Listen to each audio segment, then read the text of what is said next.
એ સાહેબ ઓલે ઘોડી આઈલી આવે. હેઠો ઉતર તો હું જવાબ દઈ દઉં. હેઠો ઉતર. ક્યાં જશા ગોળી લઈને તું? પણ સાહેબ આ મારું ગામ, મારી ઘોડી, અને તમે પૂછવા વાળા કોણ? અમે હે ટ્રાફિક પોલીસ વાળા. આ ઘોડીની પીયુસી, લાયસન્સ, આરસી બુક અને આ ઘોડીના કાગળિયા લાવલ. સાહેબ આની આરસી બુક, લાયસન્સ ને પીયુસી આનું કાઈ ન હોય, અને રહી કાગળિયાની વાત તો એ ઘરે પડ્યા હે હો. એવું હે? આનું કઈ હોય નહીં તો એક કામ કર, કાગળિયા પડ્યા હે ને, કાગળિયા લેતો તું ઘરે જઈને, નકર 1000 રૂપિયા દંડ થાય.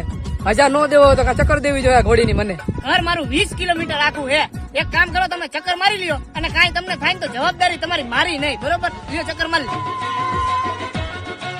એ ભાઈ આનું હેન્ડલ ક્યાં આવે? હા સાહેબ આના હેન્ડલ નો હોય, અને ખેંચો એટલે હમણાં જો ધમધમાટે જાય, કબ કબાટ. એટલે આની બ્રેક ક્યાં આવે? ઉભી રહેતી નથી. તને તો જણાઈ ગયું ઉતરવું કે મામા? એટલે તારી બેન હેન્ડલ લાવ અને ઉભી રાખ. એ ઉભી રહી જા, ઉભી રહી જા.